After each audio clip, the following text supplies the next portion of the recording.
Sebanyak 385 jamaah haji asal Kabupaten Sidenreng-Rapang atau Sidrap yang tergabung dalam kloter 2 embarkasi Makassar tiba di kampung halaman pada Selasa 2 Juni 2026.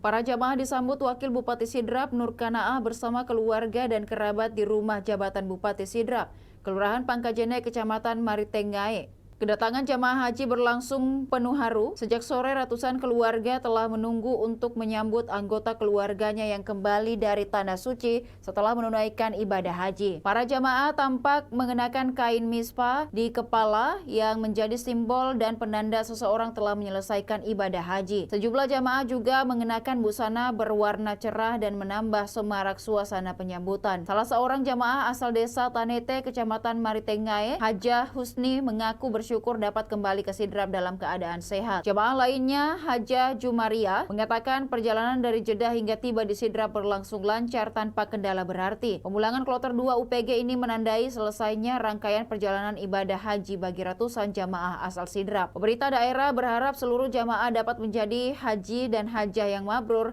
serta membawa nilai-nilai kebaikan yang diperoleh selama di Tanah Suci ke tengah kehidupan bermasyarakat. Demikian Tribun Timur Hot News kali ini. Saksikan beragam berita menarik lainnya hanya di kanal YouTube dan Facebook Tribun Timur.